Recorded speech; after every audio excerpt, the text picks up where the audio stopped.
Welcome back. You're watching The Money Show on ET Now. The finance minister in yesterday's budget slashed the custom duty on gold and silver from 12.5% to 7.5%. This has been a long-standing demand of the Indian customer, who of course loves gold, and also the industry. She did add an agri and infrastructure development cess, but nevertheless the total duty is still lower than what it was earlier. So does that mean that the next time you step out to buy gold and silver, you can expect your bill to be a little lower? Let's now bring on board Somasundaram PR, MD of World Gold Council India, to sort of understand this. Thank you so much for joining us today, on the show. You know, the idea is to understand the on-ground impact of these custom duty cuts. Unfortunately, for the last many years, we have just seen custom duty rise, from 10% to 12.5%. So how soon is the impact felt when, at your local jewelry store? See, what happens with gold is that it's internationally, the price is on any day decided by the international prices. So when you go to the jeweler, even though he had made the jewelry months ago, he will price it on today's price, which is the LBMA price. So to that extent, wherever there is a variation in the global price, it will get reflected in the Indian price, because a sale really happens on the day you pick up the jewelry, and that's where he does back-to-back transactions with the bank as well. So to that extent, will the 2.5 exactly reflect a 2.5% drop in the consumer price? Very unlikely, because gold price keeps moving up and down, dollar rates keep moving up and down. Yet a 2.5% is a good drop. And at this moment, as the prices remain range bound, you will see this reflected in the consumer prices.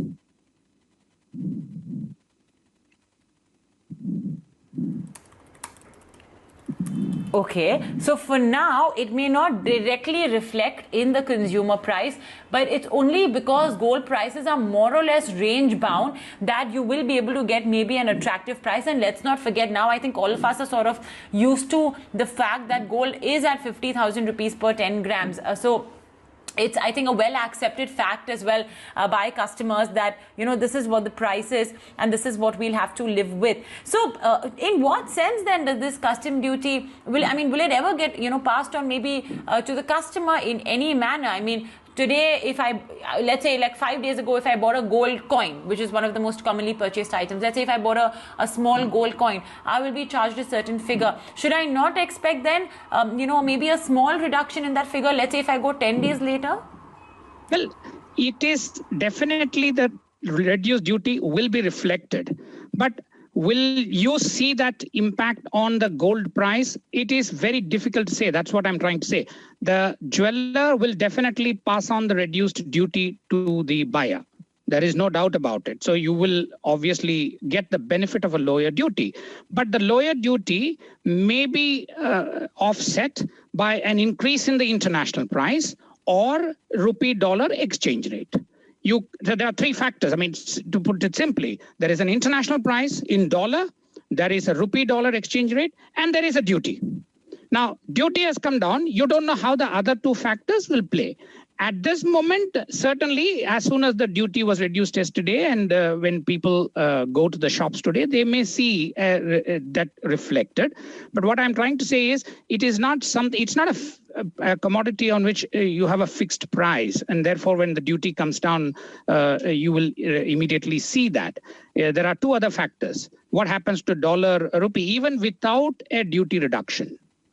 If there is if rupee strengthens, you will see it in your price.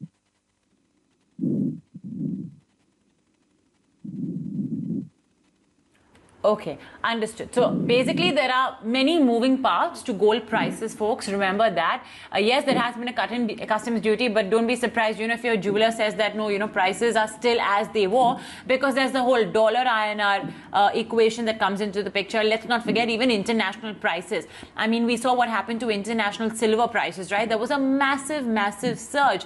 There has, by the way, been a duty cut in silver as well, to the same extent, from 12.5% to 10%. But if you may go to the market and maybe buy a silver coin, you perhaps will be in for a bit of a rude shock, because prices have been extremely volatile in the global market. So this is important for you as a customer to understand. So right now, sir, where are gold prices heading? How are they shaped up currently? If I'm not mistaken, yesterday when this announcement was made, the MCX gold, which is of course a commonly followed Indian benchmark, did have that immediate crack, reflecting that. So how do you see sort of prices heading from here on, keeping in mind everything in India? See, India is not a price driver.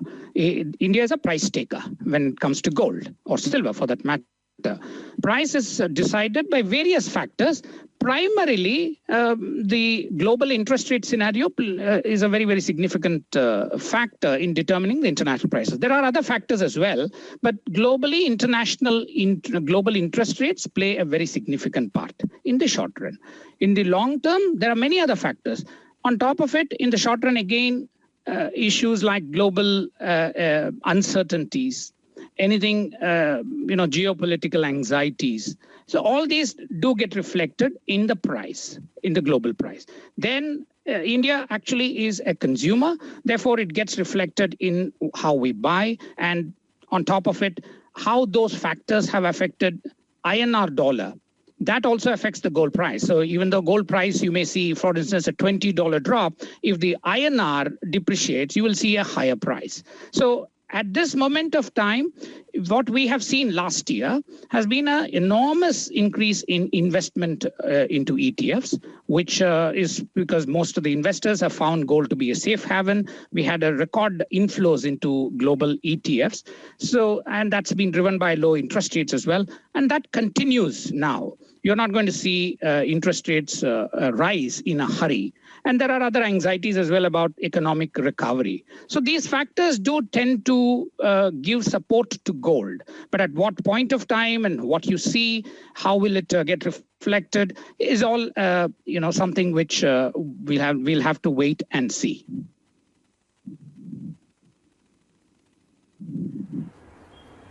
Well, I must add that along with those factors that you mentioned on what essentially moves gold, another factor is, I think, social media as well, because we are seeing this Reddit-fueled price surge as well for silver. Not exactly spilling over to gold yet, but I think I won't be surprised.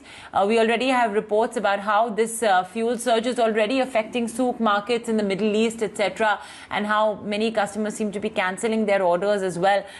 This is just an agency-based stories, so not verified by us, but imagine the sort of repercussions something like this does have. So much volatility. Mr. Somasundaram, how do you view the gold market currently for investors?